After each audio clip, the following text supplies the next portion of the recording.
All right. We doing it? It's been a minute. Yeah. Hey, everybody. Welcome back to Pop Culture Coffee Hour. Huzzah. Yay. I'm Steve. You're Um, Christian. I still am Christian. And today we're joined by Deacon Rico. Say hi, Deacon Rico. Hello, everyone. I said to say hi, Deacon Rico. Hi, Deacon Rico. Thank you. Thank you. Like a good deacon, I do what the thing says to do. Exactly. Exactly. Just say It's in the book. It's in Just the say book. your line. Just Yeah. say your line. Well, I'm excited to have you on, Deacon Rico, because this is maybe, well, let me just introduce you as who you are apart from me. First of all, you're a deacon, as we've established. You want to actually? Why don't you tell us a little bit about yourself? What's your life? Oh, yeah. Okay. Well, Let the man speak for himself. yeah. Sure. Let's see. Yeah. Now, so I serve as a deacon. I've been a deacon since 2008. I currently serve as a deacon at St. Gregory of Nyssa, Greek Orthodox Church in El Cajon, California. I'm also a professor at the University of San Diego, working in our theology and religious studies department, where I specialize in comparative religions and philosophy of religion. And part of the thing that I can particularly bring to the table today is that I subspecialize in the political philosophy that undergirds the Matrix movies. And I also have done a large portion of my dissertation was on Dostoevsky's Brothers Karamazov, which actually has a pretty strong subtext to what the movie is trying to say. So We're just going to let you talk for a couple hours then. No. You're going to have to shut me up at certain points, I think. Well, we're at the hour. No, we'll be like, say more. The other fun thing that that I'm gonna go ahead and say here is that anyone who has listened and heard stories from me about how I became Orthodox, I have mentioned in the past a high school English teacher that I had who was there and listened and cared, and you are that man. You are him.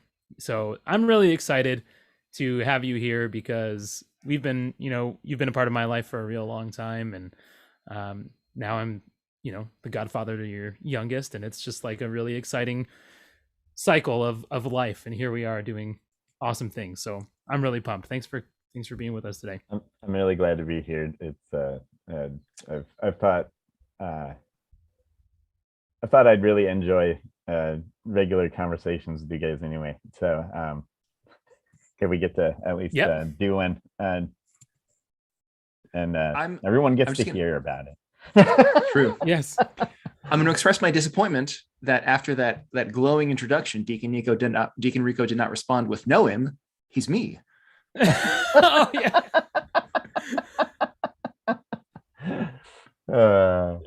That's funny. That's hilarious. Well, the thing is, let's we can get started here because we've heard the complaints. We've listened to you. We know you don't want to hear us talk about ourselves anymore and to give follow up on who we are and what we're doing. You don't want to hear about my bikes. You don't want to hear about my new dog that is going to be barking in the background. You don't want to hear about how much he's been biting me. But what you do want to hear about, we've heard you, is you want something else for the first 15 minutes of this here podcast. And so I would like to introduce to you, or Steve, would you like to introduce our new segment, the new segment that we're going to do here to start our episodes? I'm going to introduce a segment that I know very little about at this point. Yes. It's on the outline. I'm very excited about it. I'm going to introduce you to our brand new segment on Pop Culture Coffee Hour called News from Meg. Yes. I don't know Meg.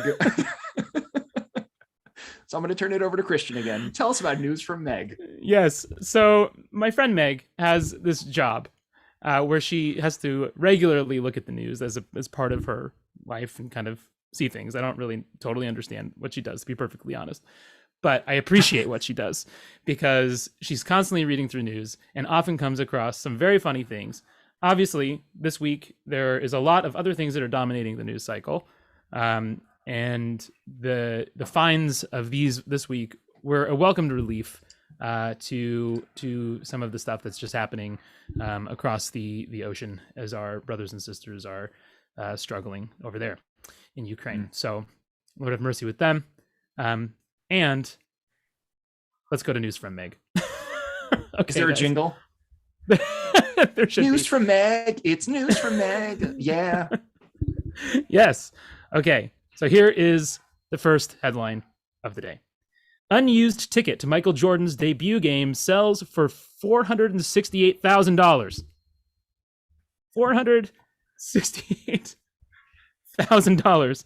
That means that would fund Y2AM for like 2 years. You know, and has relation to the anti-capitalist message of the movie. There you go. Right. So the article says Mike Cole, the ticket's former owner, said he was gifted 2 tickets to the game by a Bullets executive and family friend while he was attending Northwestern University in the 80s. He said one of the tickets remained intact because he was unable to find anyone to attend the game with him. So not having friends works out in the long run. Yeah. Is that the lesson that we should have for people? Be lonely, stay isolated. No, that's terrible. I'm sorry. COVID quarantine forever, baby. Yeah. Courtesy. Well, you know what? You know what people weren't doing during COVID? They weren't going to Bulls games, which means that there might be, 40 years from now, one of those tickets that maybe some of these people had. Although I wonder, with the advent of e-tickets, would you still be able to sell an unused e-ticket for 400? It'd probably be Bitcoin. You'd probably have to sell the unused e-ticket for Bitcoin. Oh, is this like an NFT thing? This is another scam. Don't loop us into your scams. Listen, the last one was a fluke. All right, I got some real bad advice. So I've got a million Shiba that I got to unload right now. So the sum fetched by the ticket was briefly a new record for the auction of a sports ticket, but it was broken a short time later when a ticket stub from Guess Who's debut game sold for $480,000. Any guesses as to who would outsell Michael Jordan? Another basketball thing? The late, great Jackie Robinson. Oh. Yeah. So Michael Jordan's ticket was surpassed by Jackie Robinson, which I really appreciated. I thought that was a nice little end to that story. Yeah. It's more historic in a positive way. Indeed. Yes, indeed. Now, shall I move to the next one? There's more. I have two more. We'll just talk about them briefly because they're just too good to not talk about. This one is the title of this one is "Religious Artwork Removed After Local Priest and Businessman Found Among Holy Images." Huh? What does that even mean? So let me explain it to you. A piece of religious work of art has been removed from an Italian basilica after a local priest and the businessman who commissioned the painting were found among the holy images in the painting. Like hidden? Yes. The image featured the boss of the charity which commissioned the 17,000 pound painting of Saint Sabinus meeting Saint Benedict, as well as the priest who runs the cathedral. So like this dude who commissioned the painting, I guess the artist put in it. The artist said that he like did it of his own free accord, I guess. But for some reason, and the way that they did it, it's really hilarious. I'll send you guys the thing afterwards. But he's trying to hide the face of the priest behind, the priest is like holding a cross up. So it's like covering his face. And the charity owner is like got a face mask on, like in the middle of the pandemic kind of thing. So obviously we're going for a timeless piece of art here. We've immortalized the wearing of the face masks as something that God approves of. Oh goodness. I don't like anything about this story. But here's the thing, right? Like it's actually kind of a traditional thing that when like Byzantine princes and emperors and whatever would sometimes commission icons, like you'd paint them in there without a halo. Like if they're like, hey, I made this monastery for you, now just like add me to a fresco on the wall. Like it's been done. Just don't be so circumspect about it. Just be like, hey, okay, that's the executive director of the nonprofit, whatever. Yeah. So, Steve, my question then is, who are you going to commission to paint an icon of you? I will take you back to our previous comment about that one ticket stub is worth 2 years of Y2AM. I don't know that our budget is quite there. Okay, but like if you had to pick someone. Oh, I would pick my friend Father Gabriel on Mount Athos, who painted a wonderful B2B icon with St. Basil and St. Porphyrios together. And I would tell him, like, hey, would you paint me into this? And then he would very mournfully shake his head and say, no, you must go to confession. Speaking of confession, here's our final story. And this is personally my favorite one. The headline to this one is, Florida man steals crossbow by stuffing it down his pants. Florida man. Always. Man. Florida man is accused of stealing a crossbow by stuffing it down his pants, and the ridiculous video was captured on surveillance. The Brevard County Sheriff's Office reports that on February 6th, 2 employees of a True Value store discovered 2 crossbows had been stolen. Yeah. And then, so he's not a skinny jeans guy. This guy, I'm imagining. There's music. I know. I don't know how it just started on GarageBand. It's so pleasant. It's the jingle. It's the jingle for News from Meg. Yeah, it is. Completely out of my control at this point. I wasn't even touching it. Do you guys have any ideas? I don't even know how to understand what's happening right now. It just decided to like start playing music to accompany me. Let's see if That's we can so look funny. this up. Oh, you could also just like turn the volume down on your laptop and ignore it. Yeah, it's true. You can just turn it off. The volume's you can just off mute on it. my laptop. What is happening? We're gonna have background music for the first time ever. Oh my god! This is so funny to me. What is happening? Like, it's just doing this. Like it was just recording my voice, and it started doing this. It won't stop? No. This is what happens when you use a piece of software you've never used before, I guess. I'm at a loss because there wasn't like a second track. It was just your vocal track. Yeah. Yeah. Okay, so wait a minute. Show us what else do you have open on your computer? Nothing. It's GarageBand doing it. And that's it? Yeah. Oh, just lower the volume then on your laptop. We'll pretend it's not there. Well, it was like my phone going off that even is more bizarre. I don't know what it was doing. It's time to wake up. Anyway. It's time to wake up. Recording again and strange. My phone is on silent. The machines. We are in the Matrix. We are in the Matrix, and we just need to accept that. They don't want us to talk about it. They don't want us to talk about it. We don't talk about the Matrix. Yeah. Or Bruno. Sorry. No, not Bruno at all. Sorry about that. That can be no edited worries. out, yes. Or maybe left in for comic effect. I don't know. It's a lot. It's a lot. Old it's a lot Professor to process. Deacon can't figure out phone is making sound behind computer for no reason. All right. Yeah. Very funny. At least so this Florida man. Out. Yeah. Yes. Should we go back to Florida man? Good.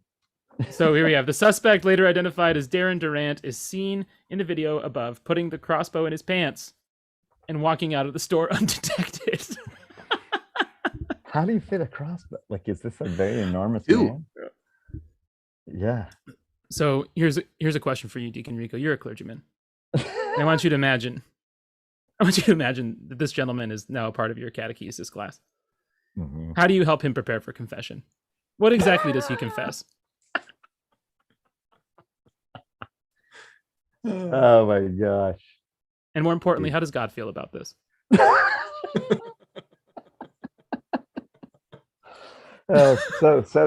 So complex, actually. I mean, obviously theft is an issue in one of the Ten Commandments, but I'd need to know a lot more about what are the motivations. Was he gonna go save someone's life with those crossbows and had no money to do so? And this was like an extremely desperate way of like saving his kidnapped child or something like that.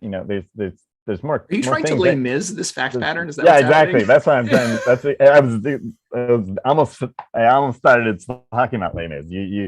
You're feeling me here, Steve. So I would at least try to figure out. You got to get to we're Orthodox, right? So we're not about oh, you broke this rule. Although sadly, confession can turn into that so often. But what was the passion behind this? And what kind of healing can be brought? And you got to find out the background of what's going on there in order to actually get to the core issues, right? So Yep. I mean, obviously, one core issue has got to be that like he certainly lacks some sort of bag. I mean, if he's having to stuff a crossbow down his pants, like you got to at least help this guy come up with a better way of stealing something, right? Like, yes. Yes. Although it's quite ingenious, right? It's like quite inventive to just go full on crossbow down the pants. Ladies and gentlemen, this has been News from Meg. I'm left so perplexed by each of these stories.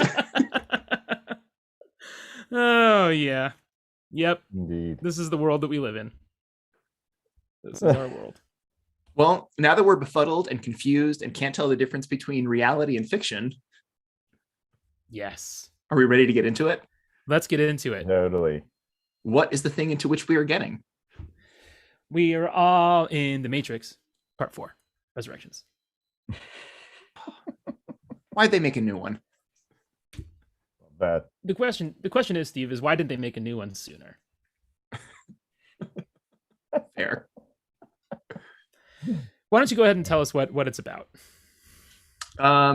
Should we unleash our spoiler porg, though, in anticipation of the spoilers into which we will enter, into which we will be plugged in, as it were? I totally forgot about spoiler porgs. Oh, it's been a while since we've done an episode. But this is also part of the charm of this bit, is me having to find the sound. Where's the app? Where's the app? Got it. Got it. Unleash it. Let the porgs resound. So that's, all right. That's letting everyone know that we're going to spoiler the movie. So turn this off if you haven't seen it. I love how much you've listened to our podcast in the past. Yes. I listen to no podcasts. Just it's not personal. So it's just it's just a universal policy. Yeah. None taken. It's kind of a thing of being a deacon, a professor, and having 4 children at the same time. You don't have a lot of time for anything. Yeah, anything. Yeah, anything. Fair. Fair. I do listen to the parts that Sarah shares with me, who is a regular. My wife, Diakonessa Sarah, is a regular listener, and she regularly will bring me the highlights. So I get the good stuff, and not news, not the bad stuff. Yeah, I'm just gonna skip right over the bad stuff. Be the bee. Yep.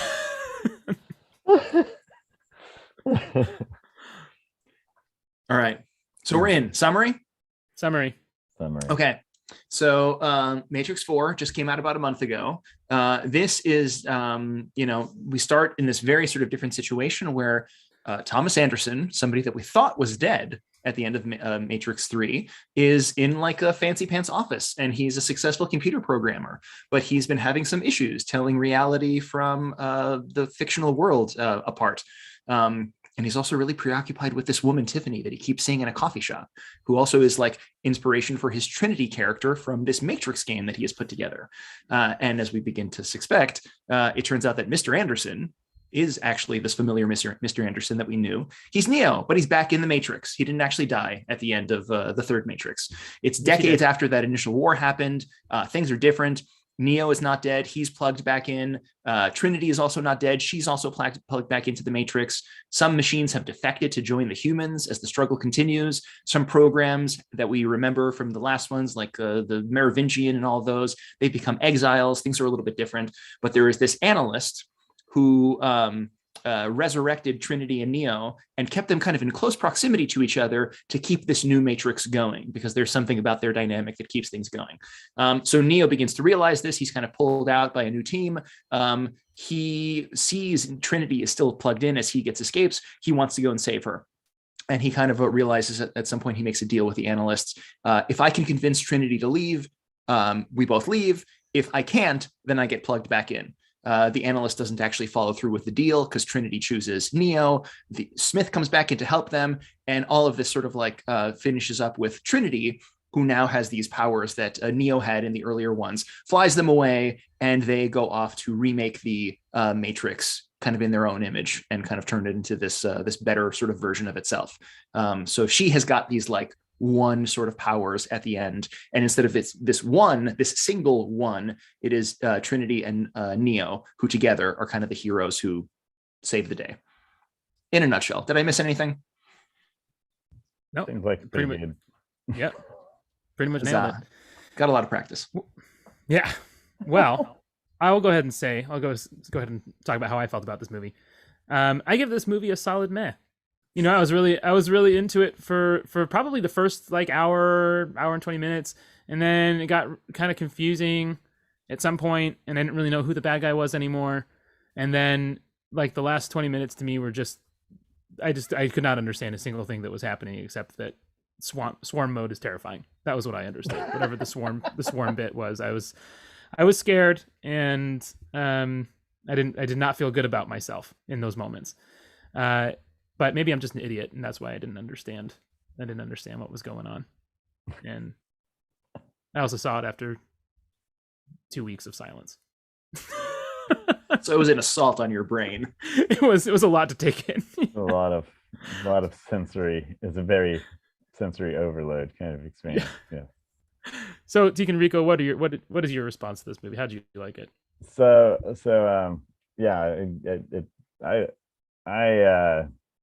I went in with very low expectations, shall we say. So maybe that's also part of my reaction. I was a huge fan of the first movie, but did not love the trilogy. I felt that the second and third movie had their moments, and especially we can spoiler those too, right? The essentially since they're all encapsulated in this movie, right? So those are all out of the statute of limitations too. It had great, like if you haven't seen it by now, come on. But so there's scenes like say in the third one that are great where there's very like kind of like Christus Victor imagery, similar to Orthodox atonement theory, in the way like Neo kind of descends into death to destroy Agent Smith and all that sort of thing, and make atonement and peace with the machines, etc. So that part's cool, but otherwise I could delete 2 and 3 from my mind, right? So I went into this one with very low expectations and actually really loved it. So we're gonna have a very interesting conversation today. I will say though that I did feel like the first hour and a half, kind of like you were saying, is really, really good, like really well put together, and that the ending felt like it should have been a second movie in order to not feel kind of rushed and confusing. It kind of at the end just turned it into mostly a convoluted action movie in that last 40 minutes maybe. So that's my sense. It's the first Matrix, I think, is like a near perfect movie, where everything is just tight, whereas this one had some like really cool elements and really powerful like message, I think. But they could have, there's some execution that could have been done better. But now Steve. Steve, So you feel the same way that Deacon Rico did. I do insofar as I really enjoyed the first Matrix movie. I could also totally dispense with the second and third Matrix movie. But that might be the end of our agreement. Yeah. Also, another place I agree, I too walked into this movie with very low expectation. Sadly, those were not met for me. They were met for you. No, right? Your low expected. Oh, they didn't even hit They your didn't low even get me. I did not like this movie, and I know this is like not kind of my thing. I normally like I did not like this movie. It was awful, and I hated it, and it stunk. And like, and I have a couple of just bullets that I put in the outline, like things that come up as I'm thinking about like why I didn't like this. Part of me is like I just hate how like self-aware everything is of itself. It's the boardroom scene where there's like the game versus like Warner Brothers wants a new game and the pressures of a new movie. Like part of me is just like, stop being like so meta for the sake of being meta and just be a thing. Like that kind of annoys me. I just like, I don't know. I feel like the original movie in particular really did ask like interesting questions, which have kind of, I don't know, they feel they've sort of flattened out over time into kind of cliche. The CGI was also bad. I feel like it just didn't look that great. Like the first Matrix movie, despite being the oldest, like looks the best of all four of them too, both in terms of the CGI and in terms of the choreography. So like even like the cinematography I thought was just like better, and the action fights were better in the first one. I don't know. I just didn't like it. And I walked away from this movie just being like, worse than meh, just bad taste in my mouth. Didn't like it. So it's my mission. I told Steve before we started is to at least move his needle in a slightly positive direction after we. If you can get me to meh, yeah, I'll consider that a victory. Yeah, me too. Well, this is fun. I'm excited to have this conversation still because I'm already having a blast. I don't know about you guys, but it's hilarious. Totally. So we already did an episode on the Matrix a couple years ago, and we did it really like right as the pandemic kind of was getting going. But I still think it's fun to revisit it now with this new movie. So one of the big things, right? I guess in any of the Matrix movies is kind of this recurrent theme of choice, right? Like what are our choices? What exactly are we free to do? And in this one, I thought it was a little bit of an interesting kind of take on it, right? Because they kind of kept bringing up this line of like, there's not really much of a choice, is it? Right? As if like sort of the fate had already been sealed inside of this person. And they're, they can't really imagine acting any differently than they know that they need to inside. But yeah, I guess I just kind of want to bring up that first kind of theme and that first topic of just like what are our choices and what does it really mean for us to be free? Mm-hmm. Yes. Who wants to go first? I think that's a really great question. Yeah. I mean, you want to kick us off? Sure. I mean, I actually found that one of obviously the most well, maybe not obviously, but I found that one of the most interesting elements of the movie, especially because of like the kind of like philosophy of religion type stuff I teach. I'm teaching a class on philosophy of religion right now, and issues of free will and determinism like run throughout all of that. And I actually really liked what I find to be like a nuanced way of thinking about those things together. And one could see it as like kind of this like flat rejection of like freedom, but instead I see it actually as an embrace of what freedom actually is.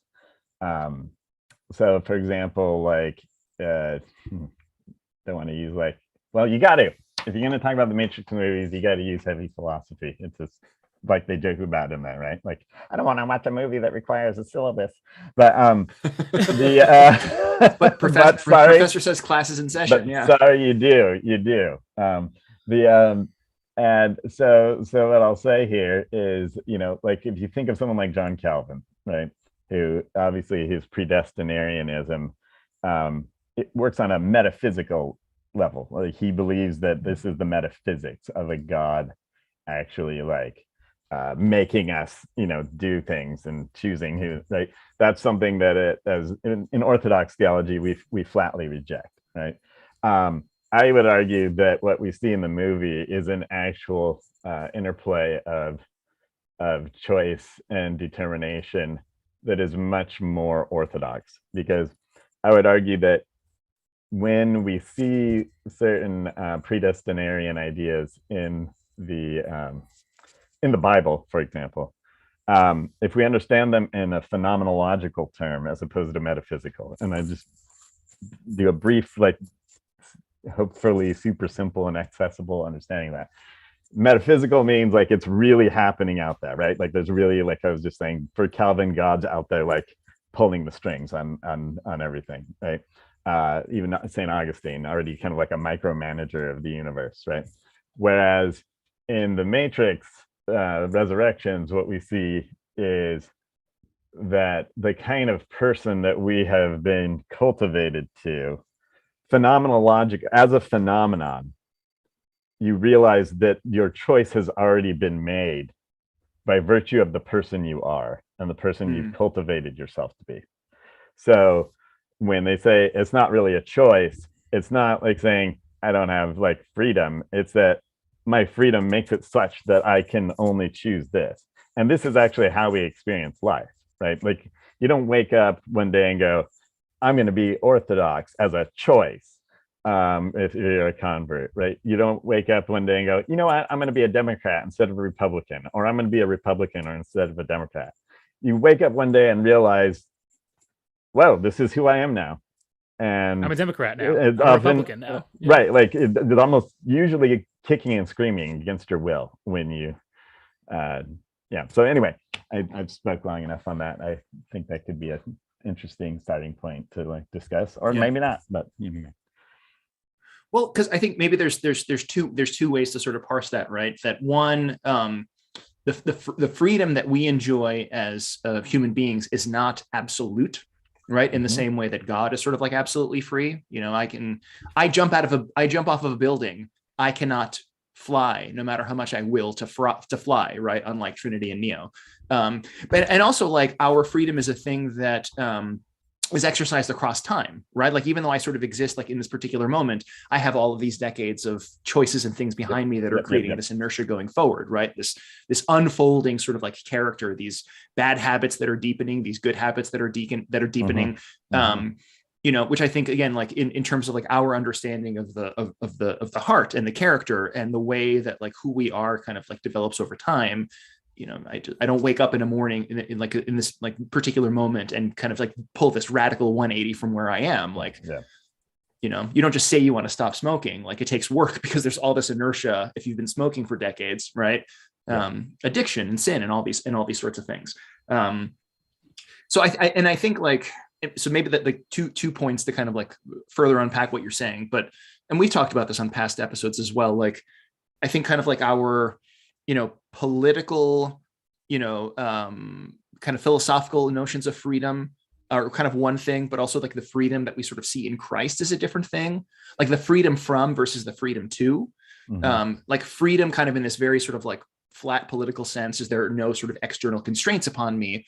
Whereas kind of in a deeper Christian sense, like if I am truly free, like I am actually free to be myself. I am free to be like a human being. I'm free to be in the image and likeness, as opposed to this miserable creature that is like struggling under these passions that are causing me to be nauseatingly like angry and lustful and violent and whatever towards other people. The kind of things that make you want to steal crossbows by stuffing them down your pants. That was one of the things I was going to say too, Steve. I very much like what you were saying there, and that so you know this is kind of appropriate that it's you know Ash Wednesday and that our own Lent is coming up you know next week. But like that's what Lent is about, right? Is that it's all fine and good. For example, we like to all imagine and romanticize things like martyrdom and these figures behind, but you don't just get eaten by lions, you know, like if you can't like curb your appetite, for crying out loud, right? You can't like actually like help that homeless person in a dangerous situation if you haven't already like cultivated a self that is courageous in love and that sort of thing. So it's like that's I think that's definitely what the movie is working with in this interplay of choice and determination. The way that I've really learned to love the way like to think about freedom is, like David Bentley Hart kind of talks about it in a really cool way, and even in some ways too in Kevin Shearer's book Truly Human, he talks about freedom being like the ability to move fully in like smoothly according to one's own nature. Like the idea of like the human being is that when we're free when we're able to move our arms the way that they're supposed to move. When they're constrained, we can't move them how they're supposed to move. We can try to, I guess, touch our toes by bending backwards, but we can't do that without possibly injuring ourselves. We're free to try to do that, but true freedom would be bending forward to move forward, as acting in accordance with our nature, rather than being constrained by the things that limit it.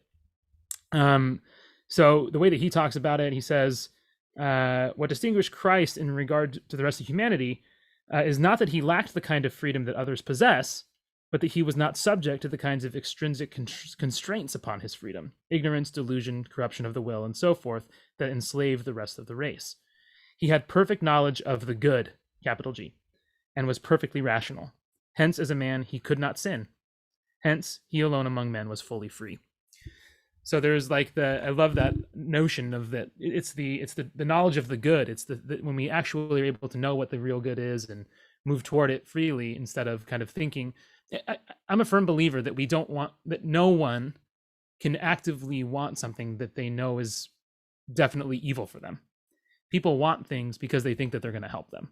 Like we're motivated by the things that we value. Even in the cases of like, drug addiction or murder or whatever, like there's some part of that person that is motivated by seeking what they believe to be good. Yeah, even suicide is like seeking an alleviation to suffering, right? Like exactly. Yeah. So when our perception though of the good is cloudy or whatever, then obviously it leads us into the dangerous situations. It leads us to steal crossbows, and this is the problem. It's gonna keep coming back to crossbows. Helps lighten the heavy stuff. Yeah. But we can't not be motivated by the good. Like that's just how we're made. That is just our nature. Is we're inherently good, and our perception of the good is problematic. But we can't not want that which is good.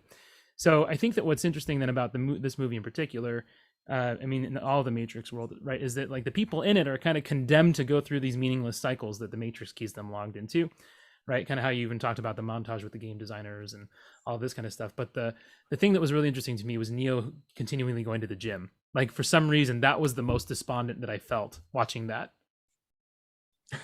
cycle.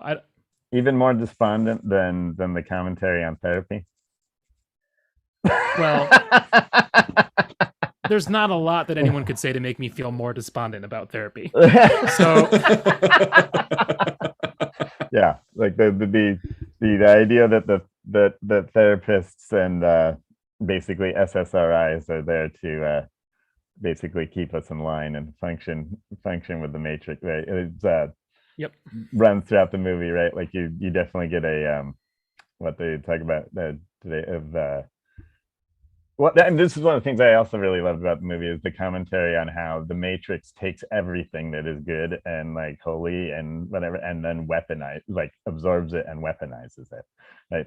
So things like therapy and great medications, even like they're good things. Meditative prayer, meditation are good things, but the it's trying to stop you. It's wild. Matrix is trying to stop you. It is. It does not want me to expose it. But like they're good things, but they get weaponized to keep us in line. And what I was going to mention is like a current trend of what like people in contemplative studies in my line of work talking about. There's real contemplation, and then there's like what people have called McMindfulness, because what a lot of corporations are doing now is giving people meditation breaks, and that can sound all great and so forth, but really, what's the point there? Like actual contemplation would lead you to be freed from the matrix, to actually be like, oh my God, I realize this job, this meaningless job I'm working is actually what makes me a depressed person, right? Instead of pacifying you and dealing with your anxiety for a little bit so you can go back to being a depressed person, right? Yeah. And that's what the movie is like, I think, showing in all sorts of different ways, with that sort of like therapy thing. So sorry to sidetrack you there, but I just thought that was a funny, like, that's one of the things that was running through my mind in terms of like the bad guy is the therapist, right? Like, making which is what I've been trying to tell my clients all along. I've been trying to tell them that all along. The calls are coming from inside the house. Yeah. So what we're saying here, you know, which I think is interesting, is like, you know, this sense of freedom is very tied in with identity, right? Like having a clear sense of, and this is like a constraint on some level, right? Like even like the quote that Christian was reading earlier, like Christ was at a point where he could not sin, not because he was not free, but because he was free, because he sort of like knew who he was. And one of the you know, the challenges that the characters in the Matrix realize is this disconnect between who they are versus who they are presented to be, right? Like who they are in a broken sense of the word is just these like batteries that are plugged into pods, right? Which is actually obscuring like the fullness of their humanity. And even sometimes in our like you're saying, Deacon Rico, like we sometimes reframe humanity in terms of like productivity, in terms of consumerism, in terms of these things, right? And even like superficially healthy things are done not because of this vision of the good, capital G, right? Like Christian read earlier, or some vision of human flourishing, but like squeeze out an extra 5-10 hours at work because, you know, that's what I need from you right now. You're a cog in this machine, rather than like a thing, a being, right? A person with value in and of himself, rather than just kind of like an ends to some, you know, consumerist. And what's interesting to me too is that, you know, like, and this is part of the reason I think that we even did the first Matrix a couple of years ago when the pandemic had first started and when it hit, because everything slowed down. Everybody was kind of unwillingly unplugged, right? From like just like this getting in the car, driving to work, getting whatever. And then what was really interesting to me is people started looking around going, wait a minute, there's some things that need to be dealt with, right? I mean, then George Floyd happened and like things just went wild, you know? I mean, so many things, like thing after thing after thing. I think people probably might not have noticed had they just been in this kind of mind-numbing activity of what they need to go do, and maybe there would have been thoughts and prayers, and there would have been, you know, profile pictures changed and things like this. But I don't know that it would have resonated in the same way had we not all slowed down and started kind of like looking around, you know. And I think now too, with like at least I've seen like people.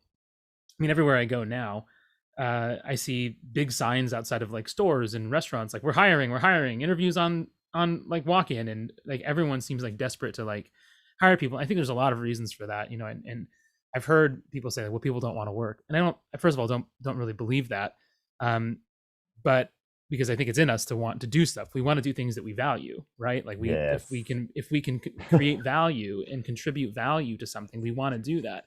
People don't want to spend their time doing things that don't bring value. You know, they're like, wait a minute, I've been doing this for years. And plus there's also a problem when going to work. So what I had heard is that the unemployment money that people get is actually more money than a lot of folks make when they work full-time at a job. Yeah. And so to go back to work would mean that they would not be able to feed their families. And if that's the world that we've created, that seems like a problem to me. Yeah. You know? That's one of the things that, like, you know, as far as like we were talking about in the intros of like the kind of like philosophy stuff that I teach, right? Like, I said that the Wachowskis are, well, only one Wachowski made this movie, right? Which I think itself is a commentary. Like one of them was like, I'm not going to be coerced by Warner Brothers anymore, and the other was like, they're going to make it without us anyway, so I will, you know, I at least want to have some control over where this goes, right? And then that whole like kind of self-referential part I take to actually be a dig. Like they're like, you're going to make us make this, well then we're going to critique you. like very explicitly within the movie for making us make this, right? But going back to what you were saying, Christian, right? Like the Saint Maria Scopesoba, right? Who's on my wall right here, actually also, and Nikolai Berdyaev, who's her good friend standing with her. They subscribe to the same political philosophy, a Christianized version, much like I do. That is the scary word that everyone's afraid of because they don't understand it, but of anarchism. And for Saint Maria, anarchism, and for Nikolai Berdyaev, it's anarchy, right? The idea of like without coercive rule over other people, right? And creating a world, that the kingdom of God, like Berdyaev even literally like flat out says, the kingdom of God is anarchy. Okay, again, not in this sense of chaos that people think of today, but actually rather, and this is a point that I want to talk about. I want to talk about the birds at some point before we wrap up. The birds. The bird. There's something very significant going on there with those that flock of birds they keep showing. But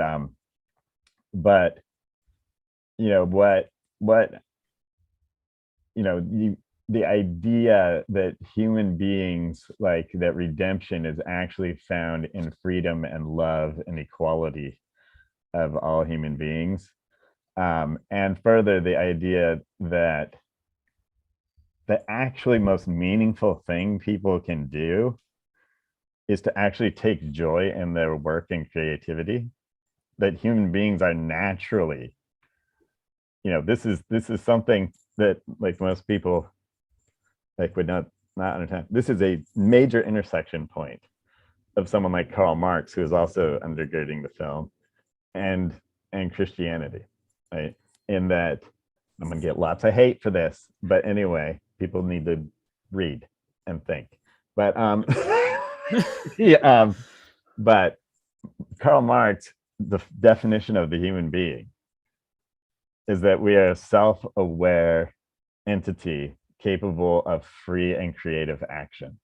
And that being able to exercise, that the thing that makes us most happy is when we can have free and creative work that we can take joy in. And the simple way that people can see this is like when you bake cookies for yourself and they turn out good, it's just way more satisfying than buying them at the grocery store, right? If you grow your own vegetables, like there's this kind of amazingness at eating that tomato that isn't there when, right?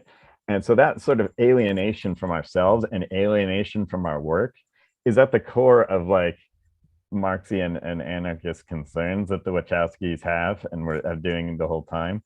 And that's what the movie is really trying to show us, that like in the end, like you were saying, Christian, like there's all this rhetoric out there today of people don't want to work. People don't want to work meaningless stuff that has no connection to their reality.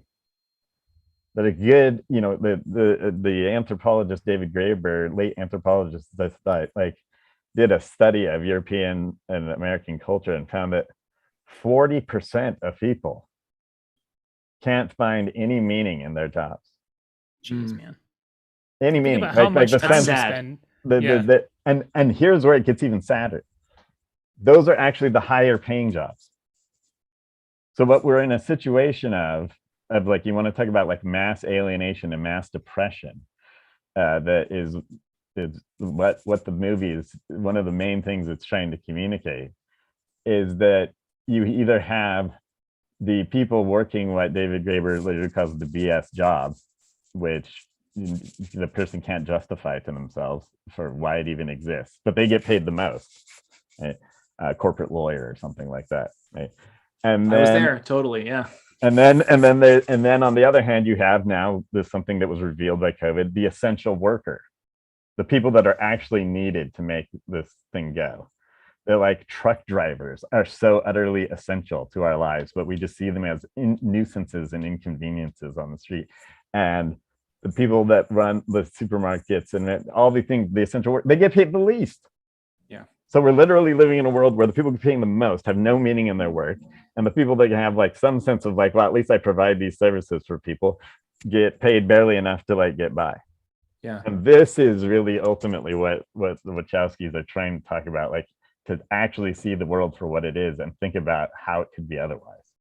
And so, to push into this a little bit too, right? Like when all of that unplugging happened, during like really high Corona, right, in 2020, like Christian was saying, like what did people start doing? People started picking up like bread baking and banana bread making, right? Like it's both as a matter of necessity, right? But it was interesting that people had this time on their hands and they began cultivating like a sense of like a techne of art, right? Like they to create things that were just delicious and simple and came from their own hands.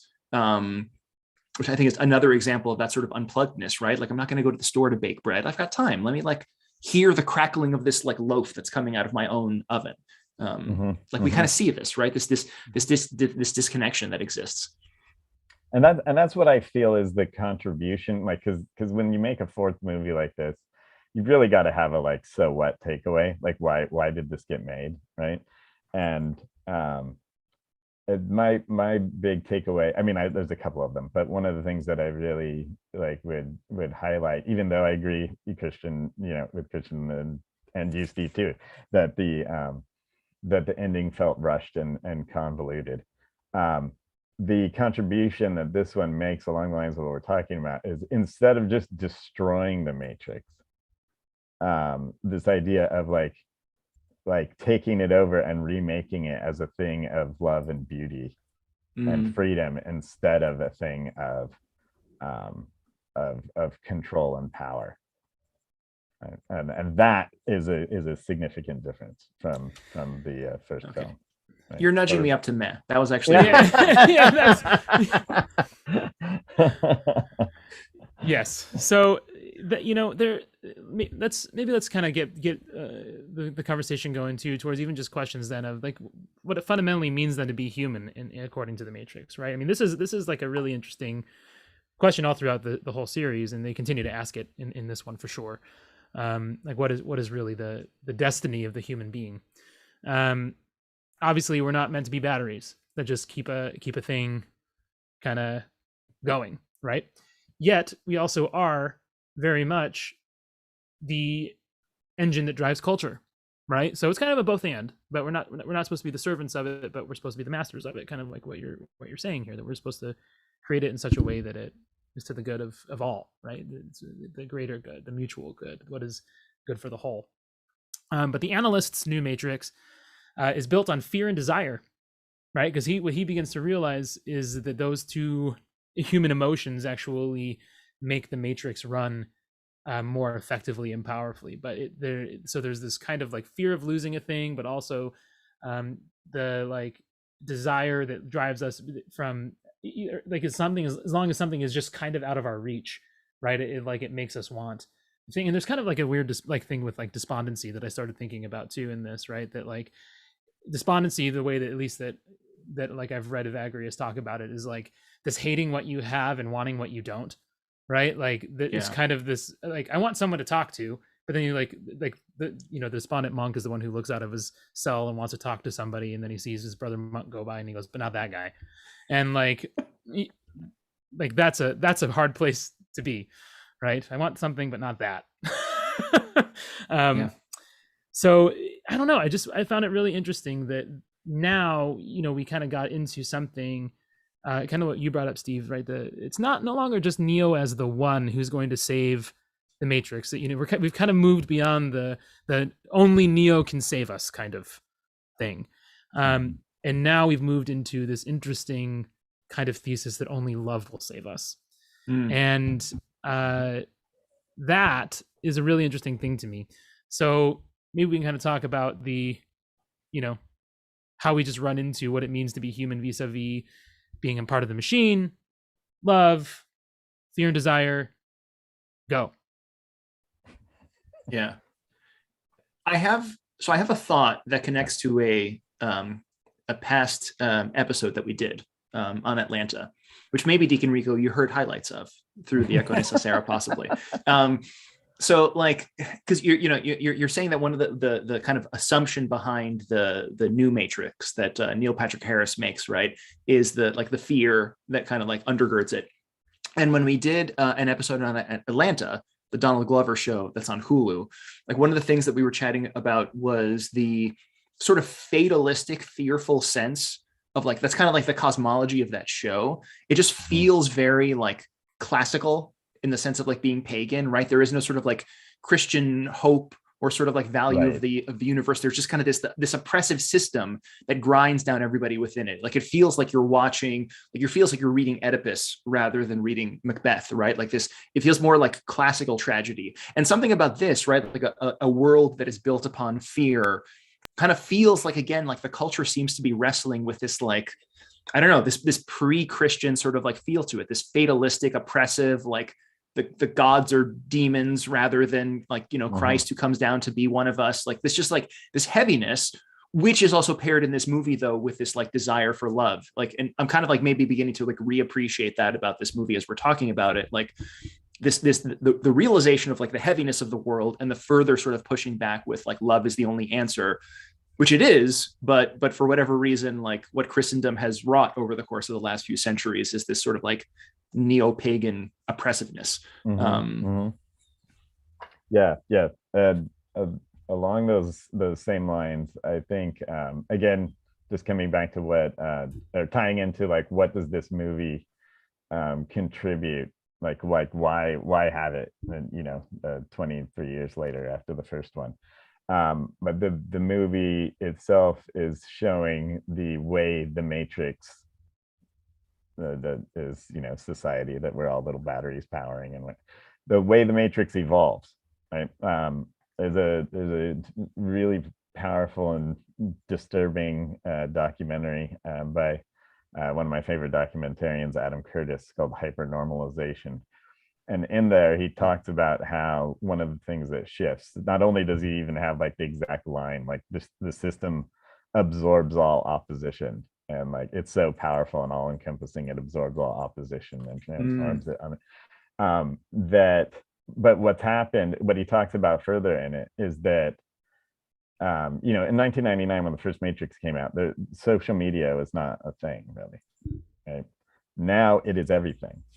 It is the way in which we're connected. And what's been revealed by people like Adam Curtis and others, investigative reporting and so forth, is that like companies like Facebook, which own Instagram, of course, and all these, like literally are doing this.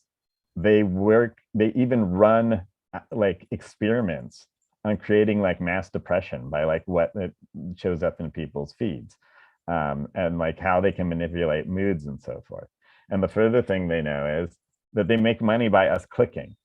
They make money by us engaging.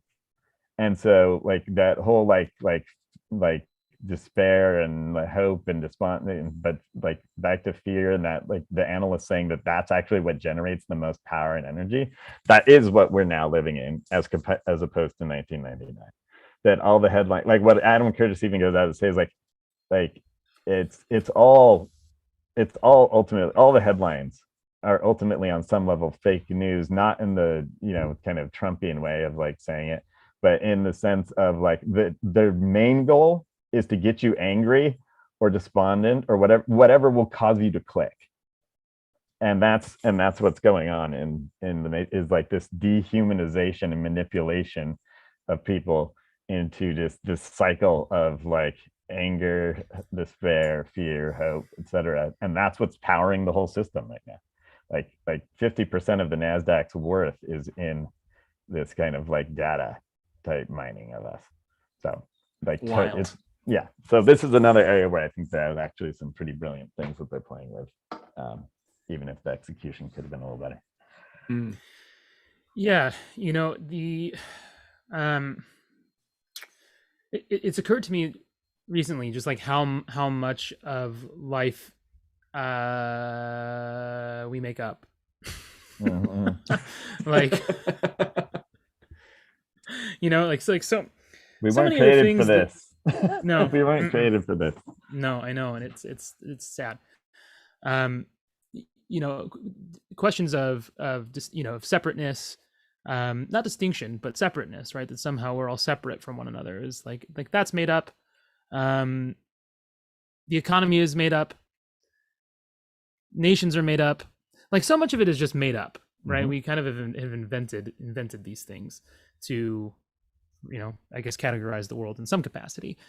But those inventions all just like exist in our mind. And I think that what I've been wondering a lot is like how much we get wrapped up in doing the things and feeling the things and thinking the things that we think that we should think and feel and do, because we believe that those things somehow are going to contribute value and worth to our lives. But it's this just ongoing cycle of not doing that, right? It just eventually doesn't really lead anywhere. Like it's not going to, no matter how hard I work at my job, I will never internalize that as making me a valuable person. No matter, how clean I keep my house, or how well behaved my children are, or how much I exercise, or anything is going to somehow, on a deep level, make me feel like a better person. Right? You know what I mean? It's like on a really deep level. I'm not saying like I might feel better about my life and I'll be less depressed if I exercise more. Yes. But like, am I really going to have a sense that makes me more worthwhile of a person? Or am I going to always kind of have a part of me that deep down is like, yeah, but if I gained weight again or whatever, like, then where would my value? Does that make any sense? Like we kind of hold on to these things as the idols of our lives. Because all of these are conditional.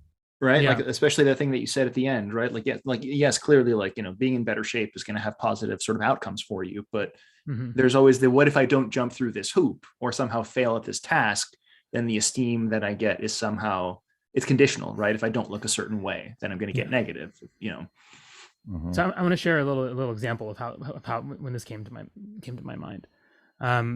Actually, okay. Yeah, no, I will. So we got a dog. And this dog is driving me nuts because like he's just a puppy, right? Like, and he does puppy things and he's really, really cute. He's actually a really good dog. But in my mind, I had this idea that like you get a dog and like you just kind of have to make sure that they don't ruin things, but then they're going to just be generally ready to go on walks with you, that they're going to be generally ready to play fetch, that they're, going to learn that biting you is not something to do. That these are like, that's kind of what you have to do. And today, like I just was kind of like playing with him this morning and I realized I have to teach him how not to bite me. Like I have to teach him how to behave. But I had made up in my mind this story about what having a dog was going to be like, like it's going to be this really, really romantic thing. And because he wasn't matching those expectations, I was like really upset with him. Because like he didn't match the invention of a dog in my mind. But once I was able to attune myself to the reality of the dog, you know what I mean? Like I had way more mercy on him. Right. And I was like, I'm going to teach you how to not bite me so that we can have a relationship, because that's just what this moment demands. And I feel like that's so much of like this world now that we're in, right? Like we instinctively go to the fear and to the biting each other and the and that Christ alone stands there, like asking us to love each other. It's like, I look around at the churches, that are involved in different things, and like I can't help but just go like guys, like we already know how to deal with this. Like we've been given everything that we need, and it's love. Like love is the only way to break the fear and the desire.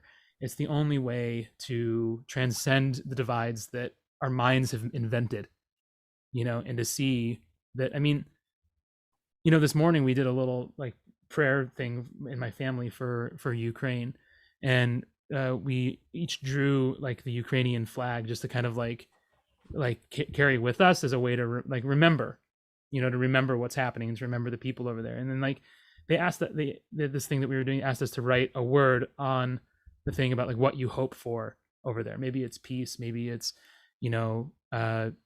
whatever, end of conflict, whatever.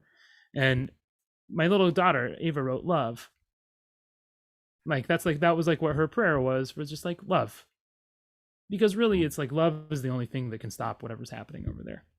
Maybe some sanctions and some whatever, but in a real lasting sense, love is the only thing that will conquer it. Yep. Yeah, and people refusing all around to fight and kill other people that they have nothing against, that someone else has told them to fear and hate. Yeah. Mhm. I mean, this is like the sad long history of humanity, is a powerful few always convincing people who have nothing against each other to kill each other. Yeah, sorry, Steve. And why so much of this like comes from the call to remember who we are, and this call for identity, right? That you are more than a battery that is being plugged in to fuel the system, that you are a more than a pawn in some sort of geopolitical thing. Like even in the context of the whole Ukraine thing that's happening, I was really moved by Metropolitan Onufri, right? Like the thing that he said is like, these are people who emerged out of the same baptismal font, right? There's this sort of like, and this is all fratricidal, and it's like Cain and Abel again. But like the whole underpinning of that is like, remember who you are, which again is kind of the call to repentance. And so much of the struggle that exists in the Matrix, right, is kind of like a parable for all of this, is to remember that like you are a human being, you are not a battery. Like I mean, even the readings that we've had as we're preparing now for Great Lent, right? Like the parable of the prodigal son, who sort of like remembers who he is. You are a child of a loving father, and that opens up this thing to him, right? The publican who remembers his sin and then is sort of like led to repentance because he doesn't have an overinflated view of himself. Like Paul's constant call to us, like, you were bought with a price, like, remember who you are. And then like all of this stuff is going to flow from it. If you remember who you are, like, you will love. If you remember who you are, you will have mercy, right? If you remember who you are and who those around you are, you're not gonna swat the dog, right? But you're gonna have mercy on this dog because you remember who you are and you remember who the dog is too. Yes. Actually, quick logistical question. Since we got started a little late, can we go to like 10:35 or something like that? Or is that I can still do that. I can do it. I feel like we're really getting some good stuff here, and like an extra 5 minutes would really help round it out if it works for you guys. Yeah, totally. Yeah, I'm down. Yeah. So where do you want to take it there then, Deacon Rico? Where are you feeling like it's headed? So what makes you want to linger? I mean, like I said, the two of the things I definitely wanted to connect in. Oh yeah, the birds. The birds, and then also the way Dostoevsky's Brothers Karamazov theme is running throughout the film as well. Which one's better to start with? I'd say start with Brothers K if you can, because because that's like, that's Orthodox, right? Classic. Like it's one of I mean, even Sigmund Freud called it the greatest novel of all time, right? Like it's atheists and Christians, and especially Orthodox, all have a love for this novel for a reason. So anyway, the Grand Inquisitor, right, in the Brothers Karamazov, was the inspiration for the controller in the Brave New World, Aldous Huxley's Brave New World, right, which itself is this like interplay of like the creation of a utopia through like total social control versus the savage who's free in Brave New World. And it's so much so that even Aldous Huxley, the inscription for Brave New World is a quote again of Nikolai Berdyaev, the great Russian Orthodox philosopher, that was a dear friend of Saint Maria, right?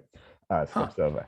So these interconnections, these ideas of a Christian anarchist like Berdyaev and Skobtsova, and some of the backdrop of that in Dostoevsky's mind, as he had been a part of some of those movements, but also left them because, just like Mother Maria, like the wanted a much more Christian pacifist version of these things, and not a Molotov cocktail throwing version of these this striving, right?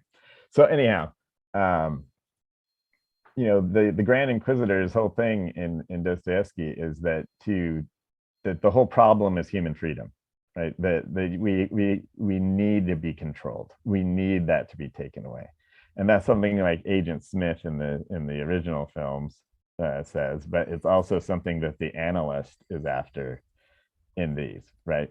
Yeah. And one of the things that I felt that these movies also like kind of moved the needle like forward on was this making more explicit this thing of it's not about humans versus machines. It's about those who want control versus those who want freedom. And what I would further say is that it's thus those who want control versus those who want love. Because those one of the famous criticisms of Dostoevsky is that his Russian monk section, that whole section beautiful section on Elder Zosima in the Brothers' Cave, it's like right in the center. He said that was his response to Ivan and the Grand Inquisitor. The literary critic Harold Bloom's like, well, if that was his response, it's a miserable failure, right? And Bloom, I think, is dead wrong, but I understand where he's coming from, because when people hear response, they think solution, right? They think answer, like boom, solved it, right? And Dostoevsky doesn't believe in that sort of thing. Yeah, because like that's another kind of coercion, right? Yeah, it's another way of it's scholasticism, right? Like let's make a box where everything like fits in this sort of thing, right?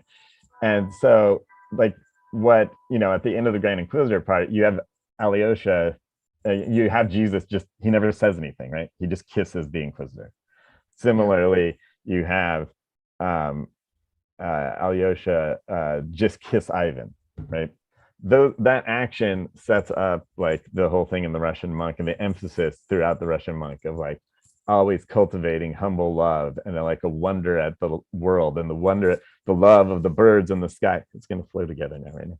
The love and the birds in the sky, and there's these powerful passages in Brothers Karamazov of like, Markel, Zosima's brother, when he's dying, and like, how could I have looked at the world for so long and not seen the glory, not loved other people, seen the glory in other people, seen the glory in every leaf, in every tree, and everything, like with the the birds, and something that is because I teach this novel every year,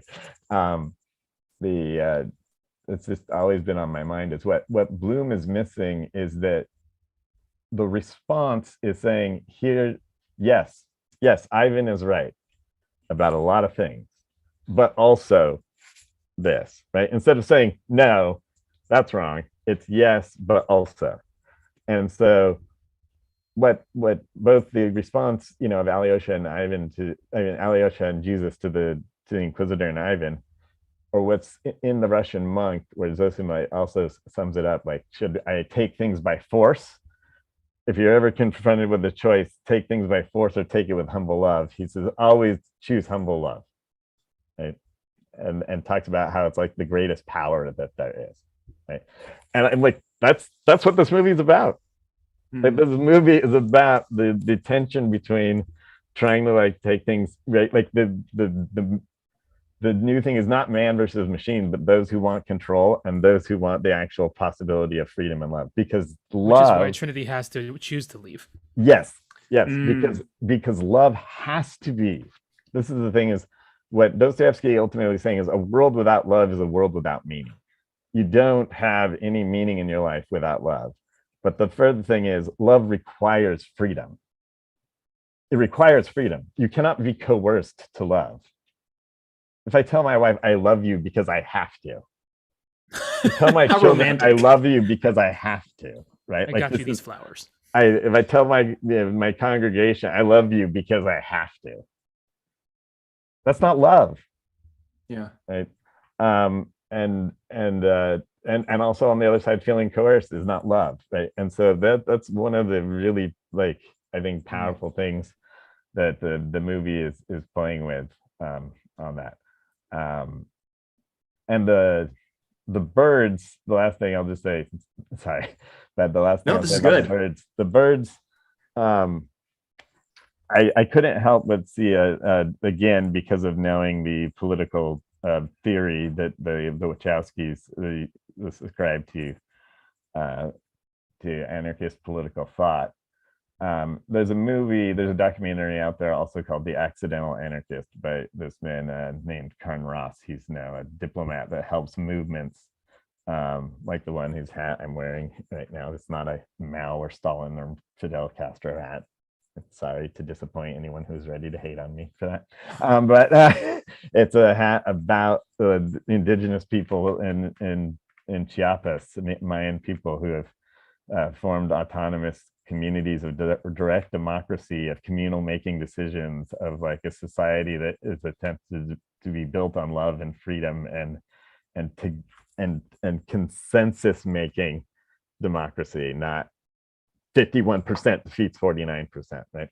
So part of what is going on with the birds, the birds, I think they look identical to when Karn Ross shows this stuff in his film The Accidental Anarchist, and he starts talking about what's called complexity theory, that we tend to think of the world as complicated when actually the world is complex. That the difference is, calculus is complicated, but something that's complicated can be fully understood. Yeah, it's just you can solve a calculus equation. Yes, but things that are complex, which is part of like what the movement of the birds is like, right? This kind of element that is without like that kind of like it can't be calculated that way, right?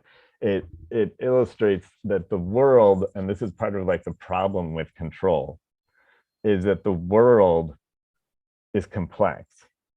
It's not complicated, it's complex. It is not reducible to any sort of like simple predictable answer. And so thus when you try to impose control on something that is complex, when you try to impose solving on something that is complex, it creates this kind of like melees and chaos and disorder. Like it actually does the opposite of what its like supposed intent is.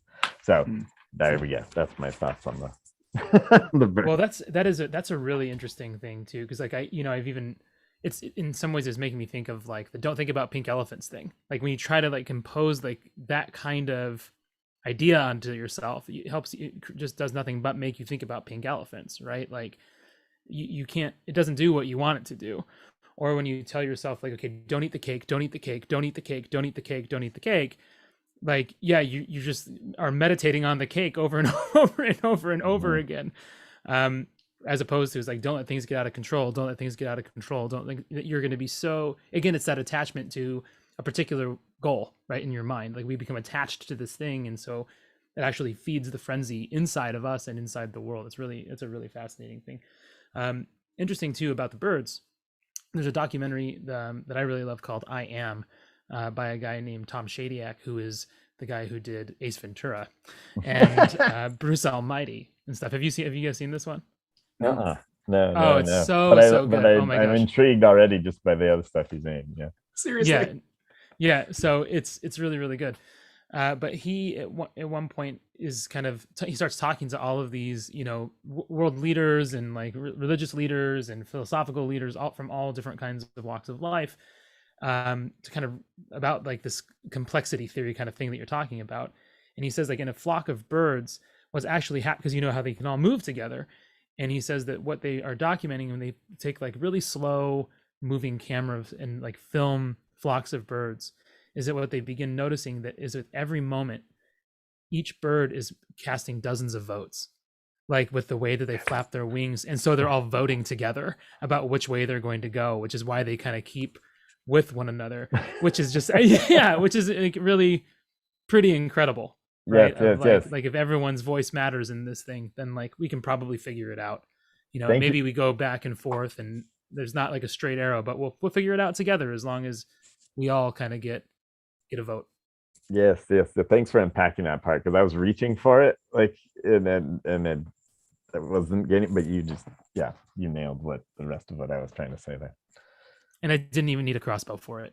No, no crossbow. But you have one anyway. So you had Don't a tell solid. anybody. You had a solid meh now, Steve. I will still say this. I enjoyed our conversation way more than I enjoyed the movie. And this has led me to sort of like have a deeper appreciation for some of the themes that the movie was struggling with, even if I'm not totally on board with like how it was accomplished. Right. Would you give it a meh minus? Upgrade. Upgrade. Yeah, But I like no we said, longer despised it. Yeah.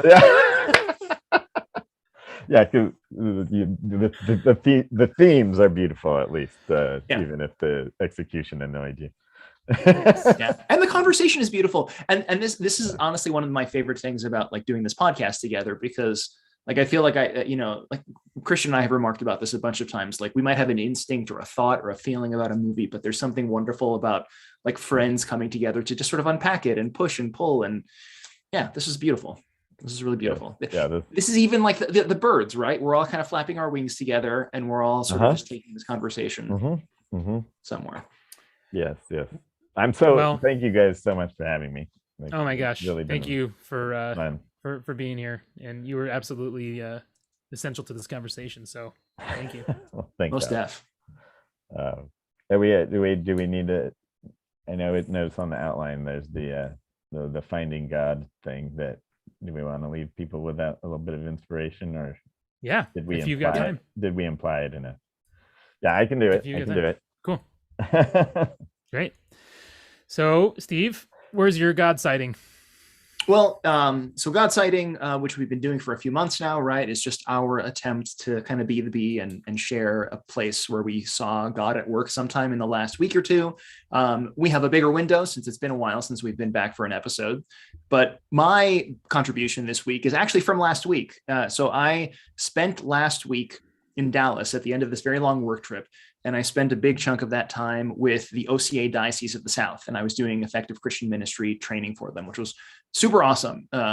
Archbishop Alexander of Dallas was there, Bishop Garrison of Fort Worth, and like 70 something deacons and presbyters from across the whole diocese, which was really cool. We've never done a training for like a group of clergy that big. But on Thursday night, after everything wound down, Archbishop Alexander was there, Bishop Garrison was there, and he just kind of had his clergy around him. And they were talking and joking and asking questions. And he was like, I've never seen a bishop kind of reflect so beautifully and theologically about current events and just kind of the life of the church and pastoral question that these clergy had. It turns out, I didn't realize until I spent a couple of days hanging out with Christina, also of pop culture. And she was like, that's Alexander Golitsyn, who we read in the Dionysius the Areopagite class. And it was like, what? That's why. But there was something so, I don't know, like St. Ignatius will talk about like where the bishop is, there the church is. I kind of just, I felt very welcomed, even though I didn't belong in the diocese or anything like that.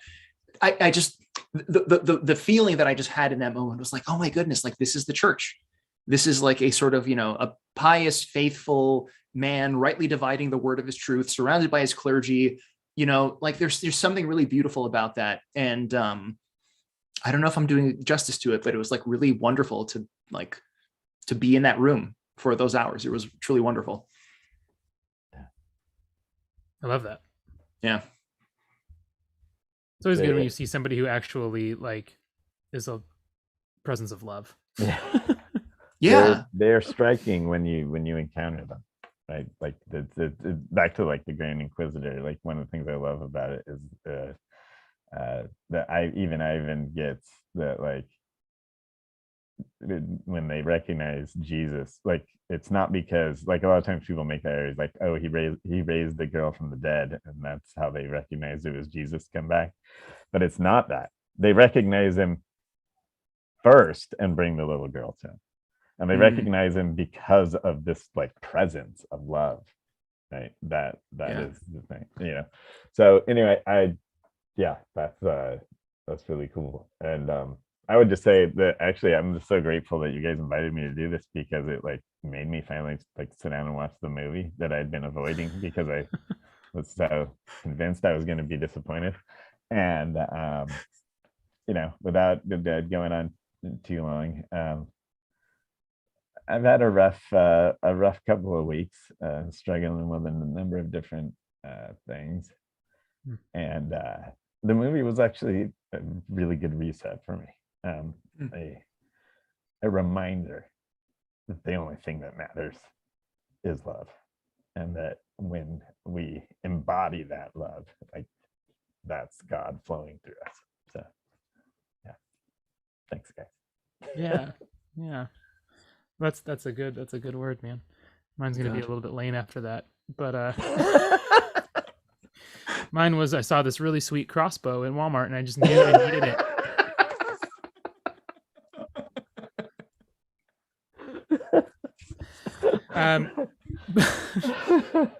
I thought that was a crossbow in your pocket, Christian. Yeah.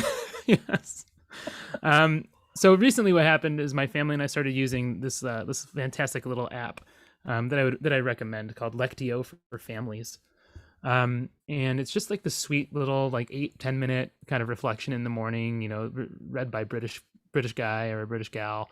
They kind of trade off so far, and you just spend time kind of becoming aware of like God being with you, right? That God is there. He kind of starts with pausing and just taking a couple deep breaths and becoming aware of God's presence, and then reflecting on some reading from the scriptures. And it's usually read by like a little child, which is really sweet. And then we just talk about what we have heard with the girls. They kind of give like questions. Yesterday was Shrove Tuesday in the Western world, and it's also called Pancake Day, right? And so one of the things that they asked was like, what could you do to like make the most incredible pancake, which was kind of a silly question. But then it ends up going to like, there's a lot of people though around the world who won't eat pancakes today because they probably might not even eat anything at all. And so then you kind of move into like, oh, this was frivolous and now it's really deep. How do we pray for those around the world who have nothing, and who, are dreaming about what we could put on our pancakes? There's people who aren't going to eat at all. And can we bring them to mind? And so it's just been a really sweet way to begin the day with the girls.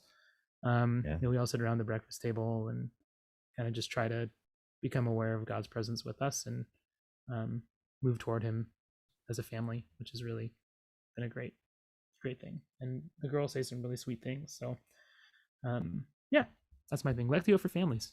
Give it a shot. Yeah, that's beautiful. Well, thank you. Thank you, Deacon Rico. This was so much fun. This is great. It actually made my day, and I'm gonna chase that feeling as I go right into office hours and continue to corrupt/inspire young minds, depending on how in the matrix you are. Well, that's not really much of a choice, is it? No, it isn't. All right, guys. Thanks.